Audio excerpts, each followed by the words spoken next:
રશિયામાં 8.8ની તીવ્રતાના ભૂકંપથી તબાહી.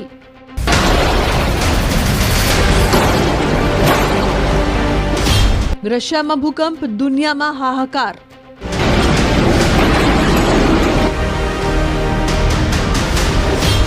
તોતેર વર્ષ બાદ દુનિયાનો સૌથી મોટો ભૂકંપ. બુધવારે સવારે 8.8ની તીવ્રતાના ભૂકંપે રશિયાને ધ્રુજાવ્યું. ચારે તરફ અફરાતફરી મચી. ભૂકંપથી કેમચટકાના ઉત્તરી વિસ્તારમાં એક ઘરની છતનો ભાગ ધરાશાયી થયો અને લોકો પોતાના ઘરમાંથી ભાગતા જોવા મળ્યા.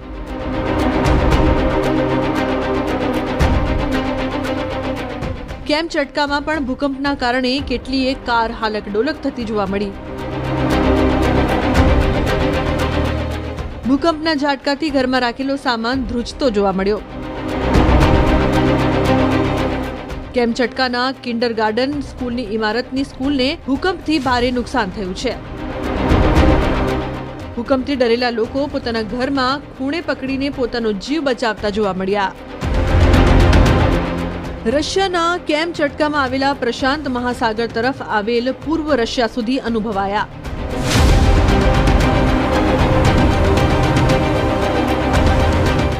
યુએસ જીઓલોજીકલ સર્વે મુજબ ભૂકંપનું કેન્દ્રબિંદુ જમીનથી 19.3 કિલોમીટર અંદર હતું.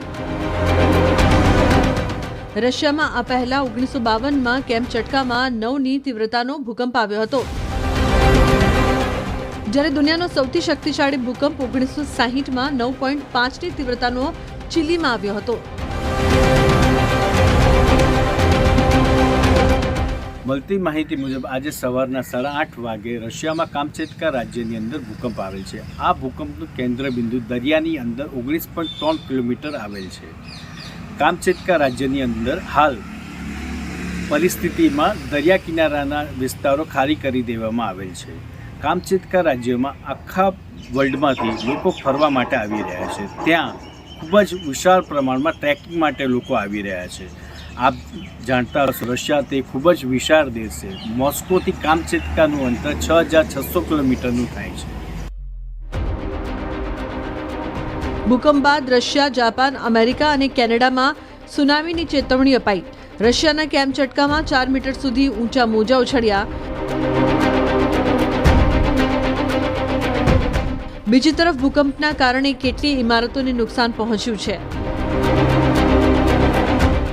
この地震に伴い、北海道から和歌山県の太平洋側の沿岸に津波警報が発表され、高いところで3メートル程度の津波が予想されております。અમેરિકાના હવાઈમાં તો સુનામીની વોર્નિંગ વચ્ચે સાયરનના અવાજો સંભળાવા લાગ્યા, જે બાદ હવાઈમાં રોકાયેલા લોકોને નીચે ન ઉતરવા કહેવાયું. પ્રશાંત મહાસાગરમાં આવેલા ભીષણ ભૂકંપ બાદ અમેરિકા સુધી એલર્ટ જાહેર કરી દેવાયું છે. અમેરિકાના રાષ્ટ્રપતિ ડોનાલ્ડ ટ્રમ્પે સોશિયલ મીડિયા પર કહ્યું છે કે પ્રશાંત મહાસાગરમાં આવેલા ભીષણ ભૂકંપના કારણે હવાઈમાં રહેનારા લોકો માટે સુનામીની ચેતવણી જાહેર કરાઈ છે. અલાસ્કા અને યુએસએના પ્રશાંત તટ પર સુનામીની ચેતવણી અપાઈ છે. જાપાનમાં પણ ખતરો છે. મજબૂત રહો અને સુરક્ષિત રહો. રશિયામાં ભૂકંપ બાદ હવે ચીલી, જાપાન, સોલોમન અને અમેરિકામાં સુનામીનો ખતરો છે. આ દેશોના તટીય વિસ્તારોમાં દરિયાના ઊંચા મોજા ઉછળી શકે છે, જેના કારણે રશિયાથી અમેરિકા સુધી હાહાકાર મચી ગયો છે.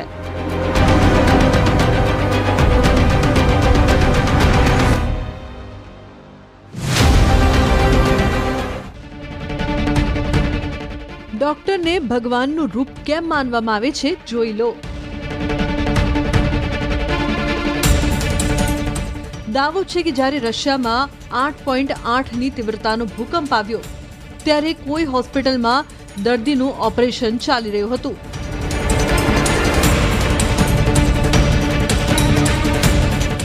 ભૂકંપના ઝાટકા એટલા જોરદાર હતા કે આખી બિલ્ડિંગ ધ્રુજવા લાગી હતી. હોસ્પિટલમાં પડેલા મેડિકલ સાધનો પણ ધ્રુજવા લાગ્યા. લગભગ 1 મિનિટ સુધી આંચકા અનુભવાયા. છતાં તબીબો ટસના મસ ન થયા. ધરતી શાંત થયા બાદ તબીબોએ ઓપરેશન પૂર્ણ કર્યું.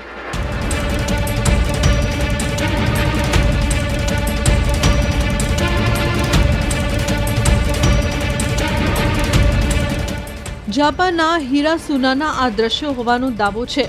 અહીં દરિયામાં ઉછળી રહેલા ઊંચા મોજાના કારણે 3 જેટલી વેલ માછલીઓ કાંઠે ફેંકાઈ ગઈ હતી. કહેવાય છે કે કોઈ પણ મોટી હલચલ પહેલા પ્રાણીઓને તેની ખબર પડી જાય છે. તો શું વેલ માછલીનું કિનારા પર આવી જવું પ્રલયના સંકેત છે?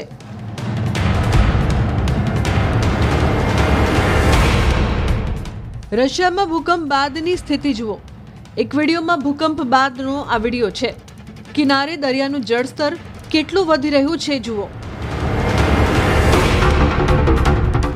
દરિયા કિનારાની આવી સ્થિતિના કારણે લોકો ભયભીત બની રહ્યા છે, કારણ કે ભૂતકાળમાં જાપાનીઝ લોકો સુનામીનો સામનો કરી ચૂક્યા છે. જાપાનના દરિયાકાંઠે 2011માં 9ની તીવ્રતાનો શક્તિશાળી ભૂકંપ આવ્યો હતો, જેણે દેશના ઉત્તર પૂર્વીય કાંઠે ખાસ કરીને તોહોકુ પ્રદેશમાં સુનામી સર્જી હતી. જે બાદ શું હાલ થયા હતા તે જોઈ લો. દરિયાએ કિનારા ઓળંગ્યા હતા. દરિયાનું પાણી શહેરી વિસ્તારોમાં ફરી વળ્યું હતું. દરિયામાં જે શિપ હતી તે કિનારે આવી ગઈ હતી.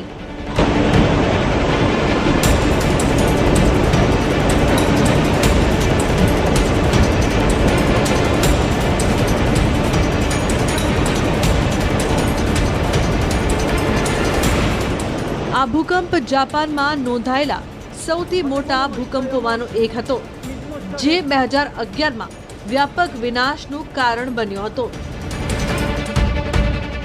ભૂકંપે સુનામીના મોજાઓ ઉત્પન્ન કર્યા અને સ્થિતિ ભયાનક બની. કેટલાક વિસ્તારોમાં 40 મીટર એટલે કે 130 ફૂટ સુધી ઊંચા મોજા પણ ઉછળ્યા હોવાના અહેવાલો છે. 2011માં આવેલી આ સુનામીમાં કુલ 18,000થી વધુ લોકોના મોત થયા હતા. એટલું જ નહીં, ફુકુશીમા દાઇચી ન્યુક્લિયર પાવર પ્લાન્ટમાં મોટી ન્યુક્લિયર દુર્ઘટના સર્જાઈ હતી.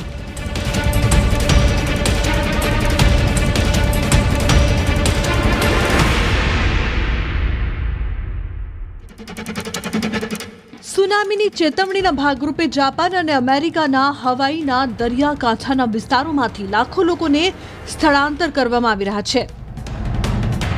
સ્થાનિક મીડિયા અનુસાર અમેરિકાના હવાઈમાં 6 ફૂટ ઊંચા મોજા નોંધાયા છે.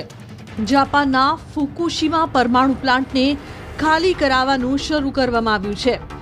આ ઉપરાંત ફિલિપાઇન્સથી ન્યૂઝીલેન્ડ સુધી હાઈ સુનામીની ચેતવણી જારી કરવામાં આવી છે. હવે એ પણ સમજો કે વિવિધ દેશોમાં સુનામીના ભય વચ્ચે એ જાણવું મહત્વપૂર્ણ છે કે રશિયામાં આવેલા તીવ્ર ભૂકંપના કારણે વિશ્વના આટલા દેશોમાં સુનામીની ચેતવણી શા માટે જારી કરવામાં આવી છે? આ રિંગ ઓફ ફાયર શું છે, જેના કારણે હજારો કિલોમીટરના અંતર સુધી સુનામીનો ભય સર્જાઈ રહ્યો છે? રિંગ ઓફ ફાયર શું છે? હાલમાં વિશ્વના મોટા ભાગોમાં જમીનની ઉપર જ્વાળામુખી હાજર છે.